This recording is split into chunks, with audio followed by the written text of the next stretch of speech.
मोनिका शर्मा। कहाँ से आई हैं? विदिशा से ही हैं। आप यहाँ पर कथा डेली सुन रही हैं, आज 5वां दिन है गुरुजी की कथा का, क्या कहेंगी आप? कथा में जो गुरुजी की कथा यूट्यूब पे तो हमेशा ही सुनते हैं, इस बार प्रत्यक्ष सुनने का अवसर प्राप्त हुआ।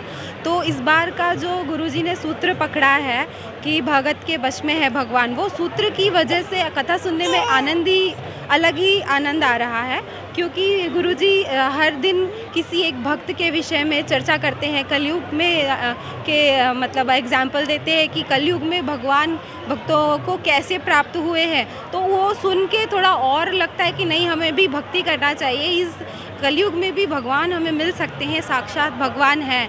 तो ये सूत्र जो गुरुजी ने पकड़ा है, ये मुझे बहुत अच्छा लगा और सभी को इस वजह से कथा सुनने में बहुत आनंद आ रहा है। देखा जा रहा है लोग अपनी पूरी फैमिली के साथ कथाओं में आ रहे हैं, पूरे जी, विदिशा आसपास के लोग, ग्रामीण क्षेत्र के लोग आ रहे हैं। क्या है कथा में ऐसा कि गुरुजी की कथा में लोग यहाँ बोलते हैं पहले कथा में हुई लेकिन भीड़ नहीं हुई? हाँ। ऐसा क्या आप लोग कथा में देखते हैं कि इतना समय, मतलब 4-4 घंटे पहले तो 8-8 घंटे तक बैठे रहते हैं? गुरुजी की जो शैली है वो बहुत अच्छी है।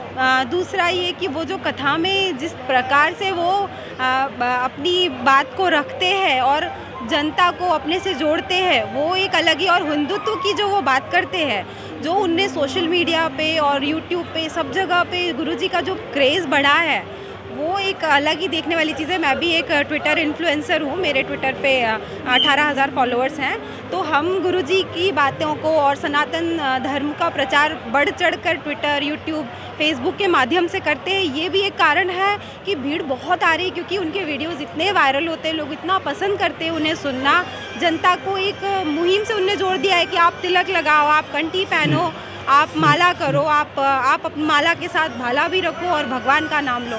तो इस वजह से जनता आ रही है। क्या कहेंगे? आपने हिंदुत्व के लिए बोला कि गुरुजी हिंदुत्व के लिए बोला, आपकी क्या राय है सनातन धर्म के लिए? मेरा ये मानना है कि हर सनातनी को अपने संस्कारों का और सनातन धर्म की हर बात का पालन करना चाहिए। जैसे कि तुलसी की माला पहनना हुआ, तिलक लगाना हुआ, अपने हिंदू देवी देवताओं की पूजन, और उसके साथ ही साथ हर त्यौहार को उनके महत्व के साथ मनाना। एक छोटी चीज़ों को जो हमारी पीढ़ियों से कुछ चीज़ें ख़त्म होती जा रही, लुप्त होती जा रही, उन्हें दोबारा लाना। कुछ ऐसे मंदिर हैं जो हैं तो बहुत अच्छे प्रसिद्ध मंदिर, लेकिन उनका धीरे धीरे उनके बारे में ज़्यादा प्रचार नहीं हुआ, वो उनकी ख्याति ख़त्म होती गई। तो उन्हें वापस से उनका जीर्णोद्धार हो, यही सनातन धर्म के लिए, हमारे लिए, आने वाली पीढ़ी के लिए बहुत आवश्यक है। पिछले 5 दिनों से यहाँ पर कथा चल रही है, आज 5वां दिन था और 2 दिन बाद कथा समाप्त हो जाएगी। क्या लगता है कि किसका क्या प्रभाव देखने को मिल रहा है? आपने बताया कि कंठी माला, तिलक, क्या लग रहा है? इसका प्रभाव कथा शुरू होने से पहले ही दिखने लगा था हमारे शहर में। विदिशा में जिस दिन मतलब कलश यात्रा थी, उस दिन शायद ही मुझे कोई दिखा होगा जिसने तिलक नहीं लगाया पूरे शहर में। क्योंकि मैं हम लोग 32 मंदिर गए थे हनुमान जी के, तो और उसके बाद पूरे शहर में घूमे, तो शायद ही कोई था जिसने उस दिन तिलक ना लगाया हो, भगवा कपड़े ना पहने हो। तो उस दिन से ही ये असर दिख रहा है। और पूरे शहर में जितने दिन से कथा चल रही है, हर व्यक्ति तिलक ही लगा हुआ दिखता है उसके माथे पर। जो नहीं लगाते थे, जिन्हें कभी भगवा पहने नहीं देखा, उन्हें भी कथा में आते हम देख रहे हैं। तो यही सबसे बड़ा परिवर्तन है। जो ऐसी बातें करते थे ना, हिंदुत्व की बातें कर रहे हो तुम, सनातन की बातें कर रहे हो, आज वो भी कथा पंडाल में दिख रहे हैं। तो देख के बड़ी हंसी भी आती है और खुशी भी होती है कि देखो गुरुजी का क्या प्रभाव है, कि आज सभी सीधी, कुत्ते की दुम भी कहते हैं ना, गुरुजी ने सीधी कर दी।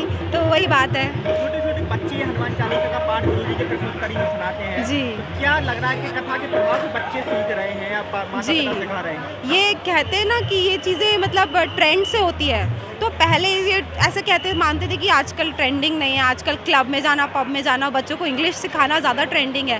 पर आजकल लोगों को ये चीज़ दोबारा रियलाइज़ हुई है कि नहीं, हमें हमारे बच्चों को सनातन की तरफ ले जाना ज़रूरी है, वरना हमारे धर्म में आगे जाके हमारे सनातन धर्म का ध्वजा लहराने वाले बच्चे कहाँ से आएंगे। तो मैं भी अपने बच्चे को तिलक लगाती हूँ, उसे भी मैं मतलब अभी बहुत छोटा है, लेकिन उसे भी मंत्र पढ़ाना, सुनाना, जिससे कि उसको सुन के भगवान के बारे में थोड़ा सा वो हो। और मैं मतलब इसको हमेशा हनुमान चालीसा तो एक दिन ऐसा नहीं जाता जिस दिन वो उसको ना सुनाए। तो अपने बच्चों को हमें सनातनी बनाना बहुत आवश्यक है। अन्य धर्म के लोग भी अब गुरुजी की कथा करवाने जा रहे हैं, अपने सुनाओ। जी हाँ, जी होने वाली जी। क्या कहीं, क्या कथा का प्रभाव से प्रभावित होकर अन्य धर्म के लोग आ रहे हैं? कोई भी धर्म हो, मतलब हनुमान जी का काम है पॉजिटिविटी फैलाना, कथा का काम है पॉजिटिविटी फैलाना।